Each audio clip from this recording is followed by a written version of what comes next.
साथीहरू good morning.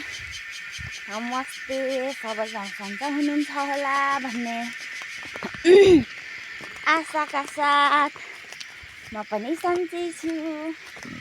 अनि आजको मेरो ड्युटी चाहिँ ल म तपाईँलाई देखाउन गइरहेको छु है। हेर्नुहोस् होला। ल आजको मेरो ड्युटी चाहिँ यस्तो है। मलाई एक्लै डर लाग्छ अनि साथी बोलाएको छ है। मेरो साथी नै आइसकेको छ मभन्दा अगाडि। अनि मेरो चाहिँ अलिक हेर्नु सबभन्दा मान्छे पनि या जुनसुकै जीव जन्तु जेसुकै वस्तु होस् मोटो र भारी अहिले कामै रहेनछ। हेर्नु मान्छे सतङ्ग पातलो भने एकदम छिटो हुन्छ है। मोटो मान्छे केही गर्न सक्दैन। जस्तै यस्तै हो यिनीहरू पनि। यो धेरै मोटोबाट नहिँड्न सक्छ। हेर्नु त धेरै गाह्रो छ है। धेरै गाह्रो छ। धेरै मोटो भएर है। यहाँ मेरो साथी नै आइसकेको छ है। अनि अब हामी लाग्छौँ। तपाईँ नि कति बजे भन्नुहुँदै थियो त? पुग्नु पर्यो नि। हेर्नु यो म मास्लो डाँडा पल्लो छेउबाट लिएर आएको है।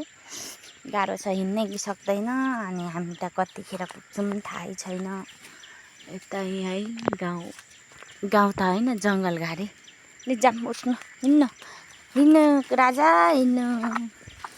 हेर्नु त यस्तो गाह्रो छ। अनि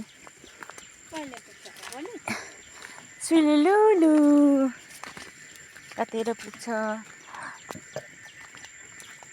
अन्त यतै सुँगुरतिर सुलुलुलु है। सुँगुरलाई लगेर जाँदैछौँ है। गाह्रो छ।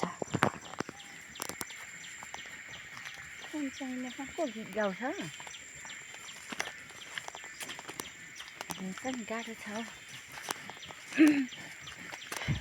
होइन सानो बिस्तारो हिँड्छ कि कतिखेर पुग्छौँ है। अहिलेको लागि अब यति नै। बाई छोटो मिठो आज यसो ब्लग बनाउनु लाग्यो बनाउने, त्यही भएर बनाएको ल। अहिलेलाई बाई। फेरि पनि बनाउने छु है। सबैजनाले साथ सपोर्ट गरिदिनु होला। हेर्नु जतिले लाइक सेयर बेल आइकन है थिच्नु चाहिँ नभुल्नु होला भन्दै अहिलेलाई म मेरो बेहुला राजा सँगसँगै बाई भन्न चाहे।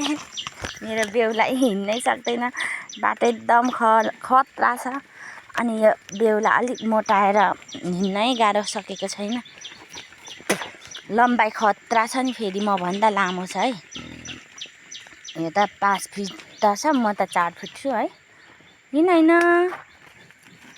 हिँड्नै सक्दैन यस्तोमा। र त यसलाई गाह्रो छ हौ। यसलाई